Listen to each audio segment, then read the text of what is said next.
अस्सलाम वालेकुम। आज मैं बनाऊंगी बहुत ही स्पेशल सर्दियों की ख़ास रेसिपी चिकन कॉर्न सूप। तो चलें इसे बनाना शुरू करते हैं। इसको बनाने के लिए यहाँ पे मैंने एक बड़ा पतीला ले लिया है और उसमें सबसे पहले शामिल किया है मैंने यहाँ पर एक बोनलेस पीस जिसका वज़न है 130 ग्राम। और साथ ही मैं थोड़ी सी हड्डियाँ ले ली थी जिसमें पीठ और गर्दन के पीसेस हैं। यहाँ पे इस तरह से मैंने इनको ले लिया है। तो अगर टोटल वज़न की बात करें तो ये गोश्त और हड्डी को मिला के हाफ़ kg है, लेकिन इसमें से 130 ग्राम सिर्फ ये बोनलेस पीस का वज़न है और बाकी इसमें मुर्गी की हड्डियाँ हैं। तो बस ये सारी चीज़ें जो है सारी पीसेस मैं इसमें पतीले में शामिल कर दूँगी। साथ ही एक छोटी प्याज के 4 टुकड़े करके उसे भी शामिल कर दिया। 6 से 7 मैंने यहाँ पे लहसुन के जवे ले लिए थे, वो भी शामिल कर दिए। नमक शामिल करूँगी हस्बे ज़रूरत, आप अपनी पसंद के हिसाब से शामिल करें। आधी छोटी चमची शामिल करूँगी इसमें पिसी हुई काली मिर्च, 1 खाने का चमचा सिरका और 1 खाने का चमचा सोया सॉस शामिल कर दिया है। आखिर में 1.5 लीटर पानी शामिल करके तेज़ आंच पर पकने के लिए रख दिया है मैंने यहाँ पे।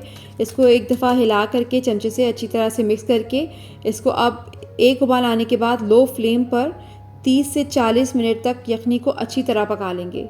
40 to 45 मिनट के बाद यहाँ पे यखनी जो है बहुत अच्छी तरह पक गई, तो मैंने इसे छान लिया और चिकन को भी अलग करके उसे श्रेड कर लिया था। तो चिकन जो मैंने यहाँ पे रेशे करके रखे थे वो वापस इसे यखनी में शामिल कर दूँगी। अब मैंने यहाँ पर एक कैन यानी होल कॉर्न का, स्वीट कॉर्न का एक डब्बा ले लिया था और उसे फिर मैंने 1 कप पानी के साथ दरदरा पीस लिया। अगर आपके पास ये होल कॉर्न ना हो तो आप ताज़ा मकई के दाने ले करके उसे पहले गला लें पानी में और उसके बाद फिर थोड़े से पानी के साथ दरदरा पीस के उसे यखनी में शामिल कर दें। यहाँ पर यखनी पक कर बहुत थोड़ी रह गई थी, तो मैंने इसे मज़ीद आधा लीटर पानी का शामिल करके 10 मिनट के लिए मज़ीद पकने के लिए रख दिया ताकि कॉर्न का जो जायका है वो यखनी में अच्छी तरह से आ जाए।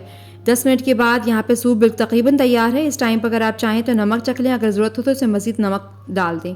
5 खाने के चम्मच कॉर्नफ्लोर को 1 कप पानी में मैंने घोल लिया। अब इस मिक्सचर को थोड़ा थोड़ा करके सूप में डालते जाएंगे और साथ ही चम्मच भी हिलाते रहेंगे ताकि सूप में गुठलियाँ बिल्कुल भी ना बने। अब यहाँ पर मज़ीद लो फ्लेम पर सूप को 3 से 4 मिनट पका लेंगे ताकि कॉर्नफ्लोर का जो कच्चापन है वो अच्छी तरह से दूर हो जाए। अब साथ में मैंने यहाँ पे 2 अंडे ले लिए थे, उसे अच्छी तरह फेंट करके उसे भी सूप पे डालते जाएंगे और चम्मच हिलाते जाएंगे। तो देखिए सूप पे कितने खूबसूरत अंडे की वजह से पैटर्न बन गए हैं और ये बड़े ज़बरदस्त लग रहे हैं। यहाँ पे गर्मा गर्म चिकन कॉर्न सूप जो है बिल्कुल तैयार हो चुका है। तो चलें इसे सर्व करते हैं। चिकन कॉर्न सूप को जब भी सर्व करें तो साथ में इसके हरी मिर्च वाला सिरका, सोया सॉस और चिली सॉस ज़रूर सर्व करें ताकि खाने वाले अपने जायके के हिसाब से सिरका सोया सॉस को डाल सकें। आखिर में थोड़ी ताज़ी कुटी काली मिर्च भी शामिल करते हैं, इससे चिकन कॉर्न सूप का जायका कई गुना बढ़ जाता है और बहुत ही मज़े का लगता है।